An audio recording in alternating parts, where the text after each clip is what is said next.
The next segment of our craft audit is to have a look at our product or services.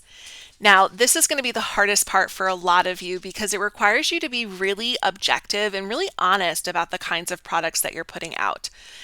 I know that we all want to feel like everything we put out is just so great because we can create so much cool stuff with all the equipment that's part of the apparel and accessory decoration industry. But if you are not objective, if you are not really questioning whether or not what you're offering is truly adequate, is truly good enough, is truly able to fetch a higher price, then you're doing yourself a disservice. We can't grow if we're not willing to challenge the things that we're doing and see where we need to improve. So I want you to keep that in mind as you're going through this particular section. Right off the bat, our first question is, does your business have a niche? I have been talking about niching down your business for the last 2 years and really amplifying how important this is for your success. At this point, I honestly don't know why some people are not doing this. Everyone needs to do this. If you are in the apparel and accessory decoration industry, meaning that you are in sublimation, heat transfer, laser engraving, embroidering, and you are feeling like your business cannot gain traction, you are feeling frustrated and exhausted because you are having to charge these rock bottom prices, you can't figure out what's selling, sometimes something sells, sometimes it doesn't, you have tons of materials and tons of money invested, and you are just not really feeling like anything is falling into place, it is because you need to niche down your business. You need to really niche it down, get very specific with the customers that you are serving. Sometimes I see people who think that they are niche down because they're like, oh, I sell tumblers and I only sell tumblers. But then when I go and check out their shops, yes, they only sell tumblers. But part of having a niche is you need to refine it. You can't just have tumblers and have a bunch of hodgepodge of designs. You need to have a specific aesthetic. You need to have aesthetics that fit within specific collections if you're going to have diversity. You need to be able to tell someone who your target customer is. It's not just someone who wants to buy a tumbler. It's someone who is looking for a tumbler for teachers. It's someone who is looking for a tumbler for plant lovers. It's someone who is looking for a tumbler with florals. You need to be able to really define who your customer is, and that comes when you have a refined niche. So if you haven't checked out the Discover Your Niche printable, download that for free. That is within the Sub That Learning Library app as well, and that just gives you, a little step-by-step plan for how to go about determining the niche for you based on your interests, based on your goals, based on what makes sense for all the equipment that you have. So you need to have a niche. I can't stress it enough. You have to have a niche.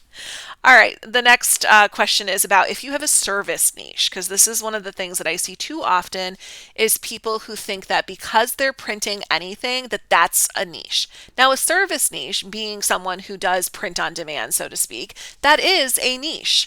However, in order for a service niche to be successful, you need to be generating the majority of your work, the majority of your business from bulk orders. If you are not getting most of your orders from bulk orders, then you're just someone who's a hobbyist printing things.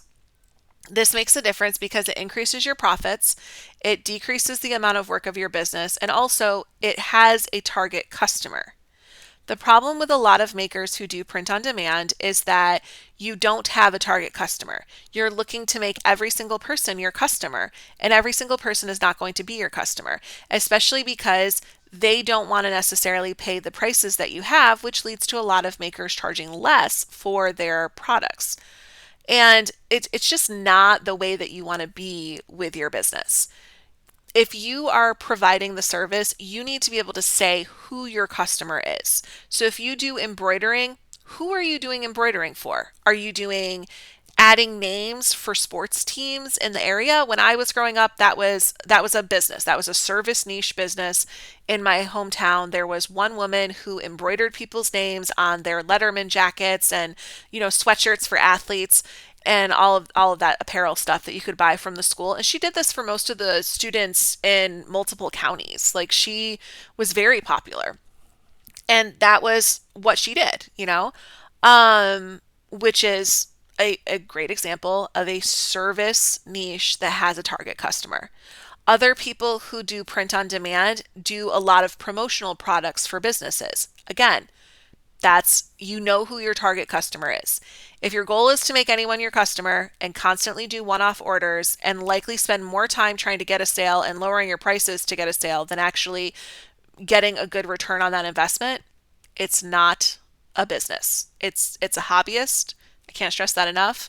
So if you have a service niche, you need to be able to um, you need to be able to illustrate that you know who your customer is and that you have bulk orders. The next question is, in fact, do you know who your target customer is? You should be able to easily define who your customer is no matter what kind of business you have.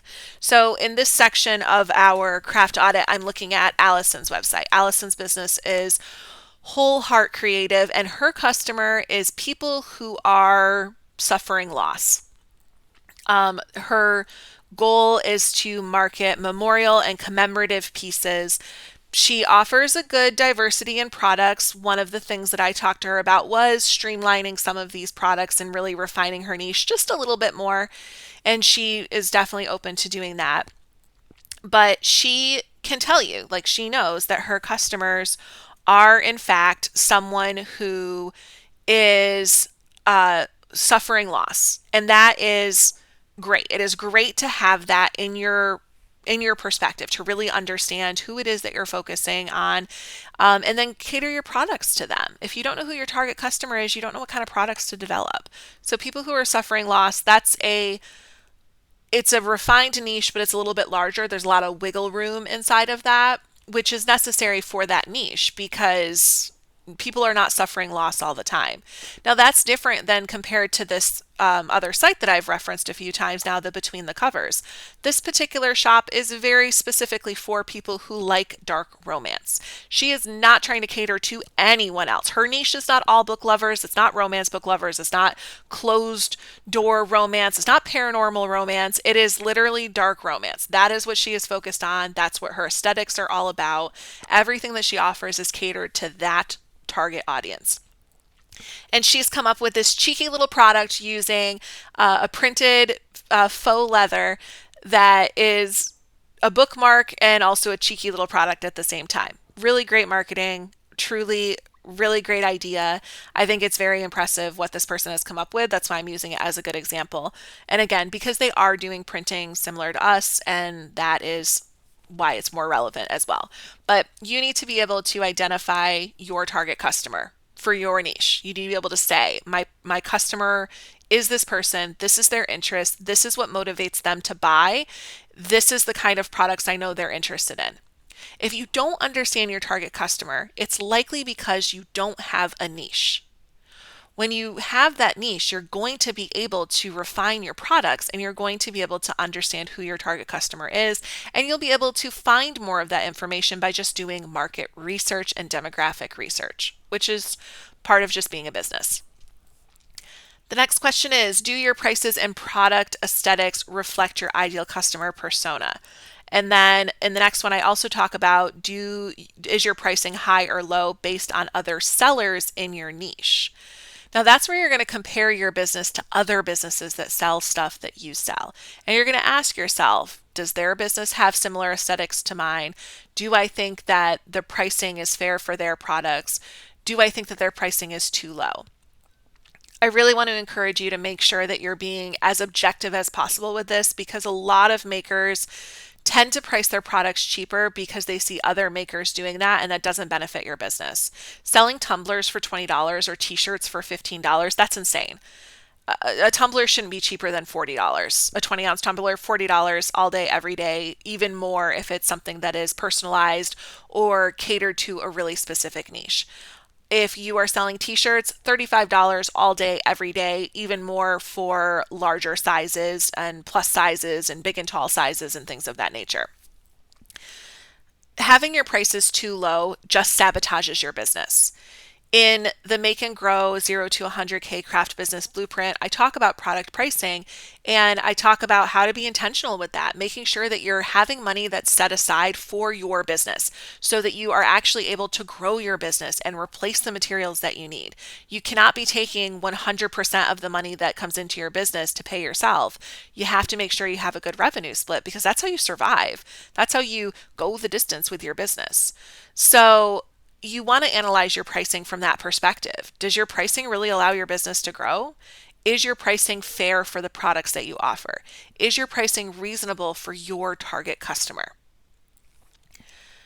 I mentioned in one of the other videos that I know my target customer. I know the price points that work for them. I am not out here being like, oh, I'm going to charge $1,000 for something because I know that that doesn't align with my audience and does not really work for them.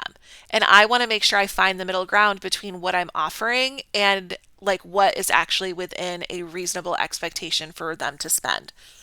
So with that in mind, you really want to look at your pricing and look at your product aesthetics and ask yourself, does this match my customer? Is this sending the message that I have a cheap business and cheap products? Or is this looking a bit more professional and really helping me stand out? So, in regards to Allison's business here over at Whole Heart Creative, one of the things I gave her in my feedback was that she is off to a really good start, right? But a lot of what she has going on here is still very hobby like. And we want to make some adjustments here. First of all, we want to get our product photos looking a little bit more cohesive. She's really good about actually taking pictures of a lot of products, which I think is great. But we want to help improve her product photography over the next 12 months so that she can just have, better quality photos that catch people's attention a little bit better. The other thing that we're going to work on with her products is adjusting her aesthetic so that it's a bit more cohesive across everything.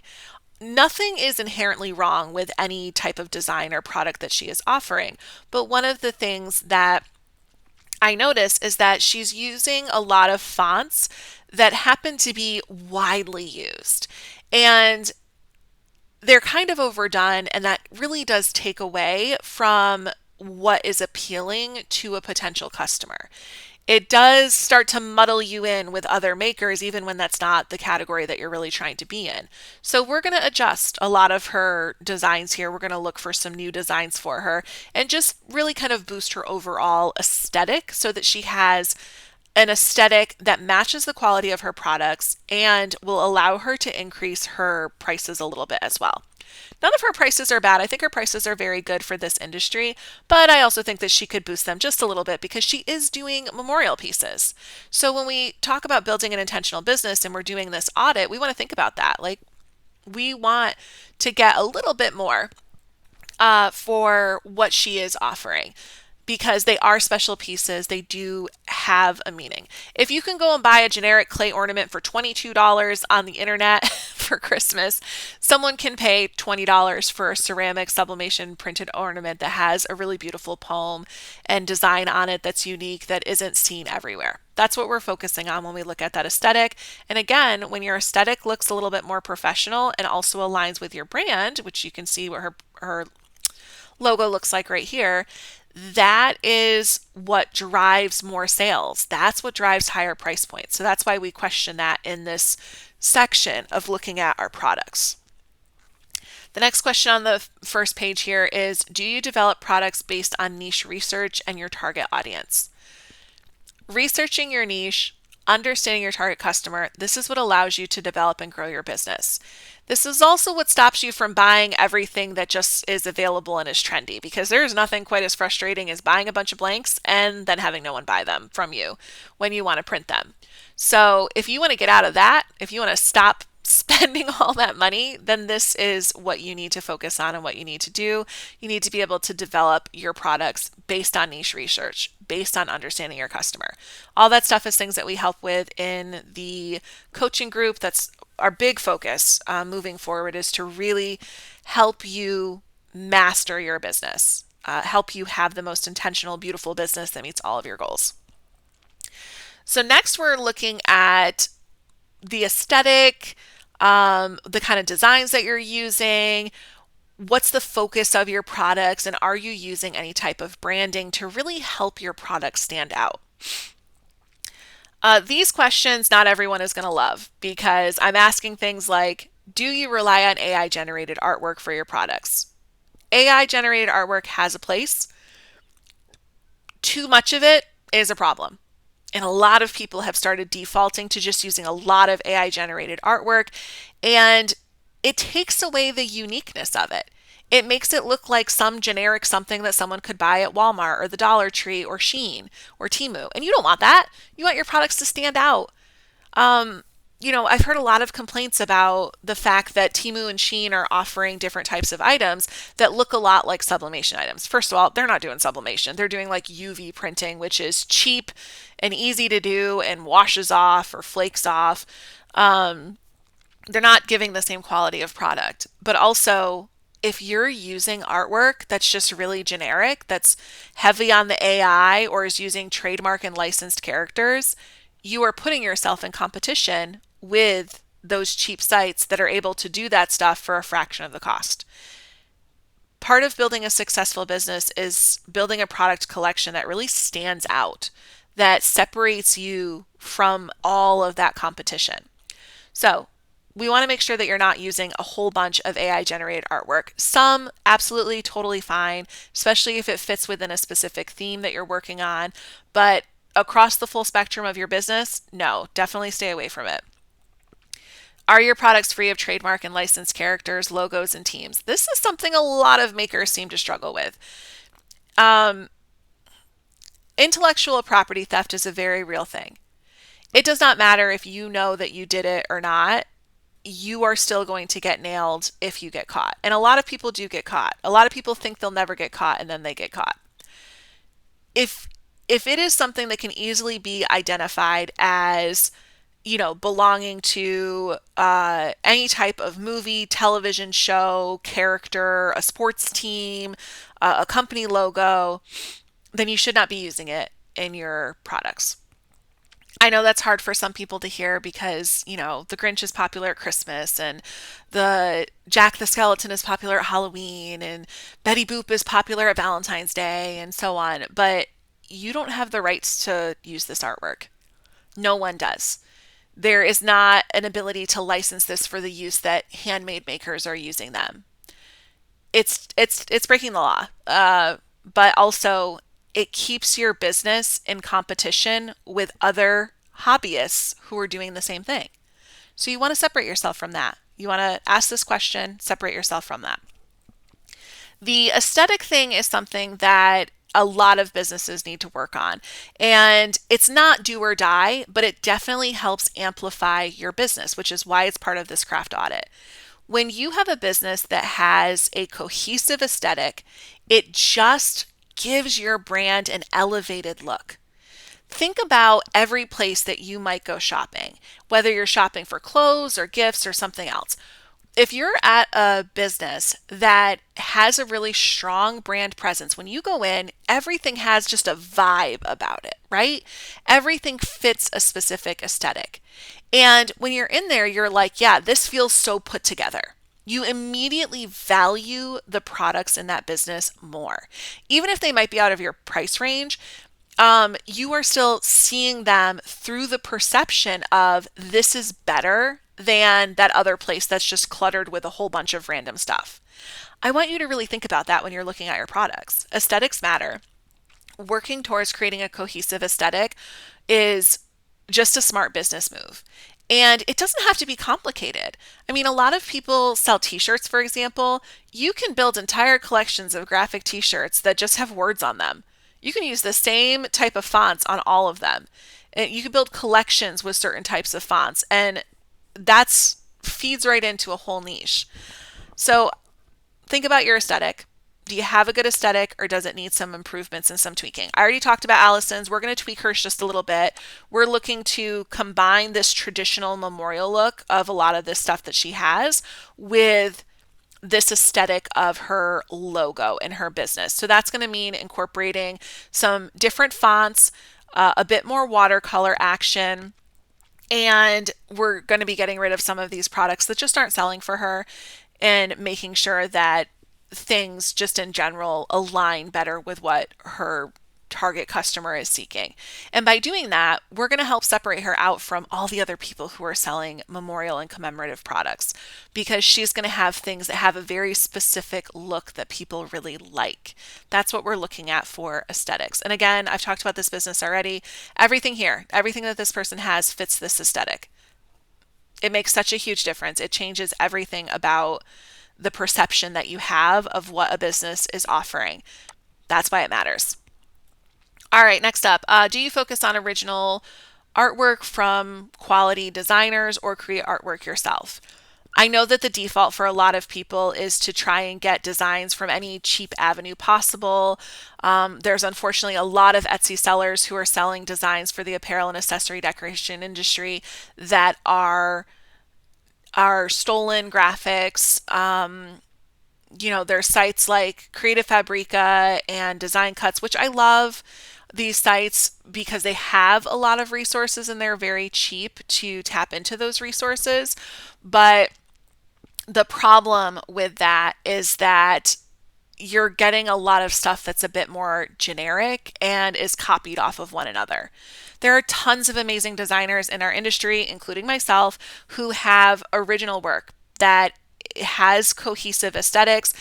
I don't have as cohesive as a collection as I would like to have in my designs because my skills have evolved over the last 6 years, but I'm working on replacing some of my older designs with ones that fit a specific aesthetic. But like Debbie does design, Leah Hall's shop, How Leah Wood Designs, both of them really specific aesthetics that you can see across all of their products. A lot of designers do focus on a certain style. And if you're gravitating towards one of them, that's just a great way for you to be able to really give your business a quality look that you're looking for. So I recommend taking that into consideration, looking for that original artwork where you're not going to get nailed for trademarking or trademark violation and is just fitting in with what your target customer is looking for. And of course, you can always create artwork yourself. That's a great way to grow your business. And if you're looking to make a transition after doing this audit into making more of your own artwork, you don't have to do it all at once. Do one at a time. If you do one every week or two, you're still evolving your brand. You're still continuing to improve your products. The changes that you might need to make based on this audit do not need to be done at once. They need to be done little by little so that you can really help your business thrive. Next is, does your product pricing reflect the originality and the quality and uniqueness of your work? Way too many makers do not charge enough for their products, and it's usually because they are trying to follow trends and copy what other people do, and it leads to them just not getting the kinds of sales that they want to be getting, and that is really frustrating for them. And it's just facing an uphill battle. I don't want to see you guys not charging enough for your products. You have specialized equipment that does cool things. You can make really cool stuff. You deserve to charge the best price for them. You deserve to get $40 for a tumbler and $15 to $20 for a coffee mug and $20 for an ornament and $35 for a t-shirt. Like, you deserve to get those prices. But in order for you to get those prices, you need to have original, high quality, unique products that are unique to your brand, that align with your business. And that's what helps you separate out from everyone else who's just doing copycat stuff. You don't want to be those people anymore. That's why you're here. All right, the last couple of questions are just a further analysis of your product and services and how you feel about your photos. So, would someone who is not your family or friend consider your products high quality or unique? This is one of those moments where you got to be really objective and say, well, is it? Sometimes I feel like things I do look amazing. Other times, not so much. Sometimes I find designs that I've made and people have printed on products and have them on their Etsy shop. Sometimes I find them on Etsy and I'm like, wow, that's such a cute design. I should make my own version of that. And then I realize it's mine. So that's always a positive feeling because, you forget all the things you create when you've put out a few thousand digital designs. But when we're looking at our products, we want to have that objective look. Like, do my photos look really good? Can I look at them and say, yeah, I feel confident that that looks professional? Or, you know what, I might need to work on those a little bit. we're not here to like tear your business down. The goal is to get your business where it wants to be and to understand that in order to get there, you got to address a lot of different little things. These questions are just meant to be surface level to give you that to think about. Do you feel like you are in high competition with other makers? Chances are, if you feel like you are in high competition with other makers, it's because you don't have a niche and a target customer. So make sure that you are looking further into that, looking at our resources on that so that you can get yourself out of that rat race. Are you offering a wide variety of products that you are printing? Again, this is an example of someone who doesn't have a niche, doesn't have a good business structure. If you're trying to just sell anything you can to anyone you can, it's a recipe for burnout. You don't want that. You're hemorrhaging money. A lot of people are hemorrhaging money that way. So, looking at your products, take that into consideration and ask yourself, what would be the best products for my customers? What sell the best? What do I want to make the most? Because as wonderful as embroidering or sublimation printing or lasering or heat transfer printing is, you don't want to make everything. No one wants to make everything. I mean, I do tutorials and I don't even want to make everything. But there's a lot of things I do love. And you want to find the things that align with your interests and your passions and are the kinds of items that you would buy for yourself, because those are the items that are easiest to sell. And then the last question here about your products is, do you enhance your products with gift sets or bundles? Not every business has the potential to do this. It depends on what it is that you are selling. When we talk about gift sets and bundles, we are not talking about making 5 products with the same design. In fact, we're not talking about you making any extra products at all. We are focused on how you can create a gift set that fits a specific theme. For example, Ashley, who does Texas Sunset Creations, she has gift sets on her shop, which are just single coffee mug gift sets. And they have little themes, like it's a teacher gift or a neighbor gift or a gift for a nurse. And it's simple, you know, it's a little self-care, a little something to eat. It's just a cute little idea that works well with her product. That's something that you want to think about when you do gift sets or bundles. Bundles can also be having quantities of products. For example, when I used to sell whiskey glasses, I sold them in sets of 4. I sold them in sets of 4 because it was most practical to ship them that way, and also because my partner at the time made a really valid point where he said, most people don't just want one cup. It's like most people want a set. So it worked out well because most people did in fact want a set. And the people who didn't want a set, it was because they were giving it as a gift and they would just get 4 of them monogrammed, like 4 different monograms. And those glasses that I did were just monograms. They were not anything special. They were just monograms. They were whiskey monograms with humidors that you could get as an add-on. So that would be a gift set. Your gift set could be the humidor and the glasses. There are a lot of different ways which you can evolve your products through gift sets or little add-ons or creating bundles. It really just depends what it is that you're offering.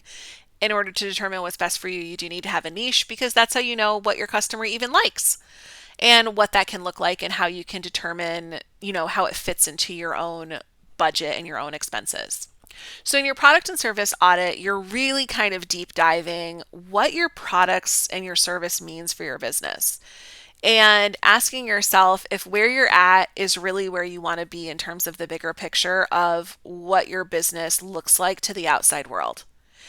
Again, if you really feel like you are struggling to get sales and you just can't get ahead, it is realistically because you are someone who doesn't have a solid niche and doesn't have strong branding. So you want to work on that. You want to take into consideration all the things I'm talking about in these videos and really do what you can to shift that away. And again, we just keep teaching you guys all about this stuff. Join the coaching group. It's one of the best investments for life that you can do, and I'm here to really help you and keep supporting you until you get to where you want to go. Like, that's my goal. And so I hope that you will join us. If not, we have free resources as well. Take advantage of them. They're designed to guide you and let you be a good self-learner.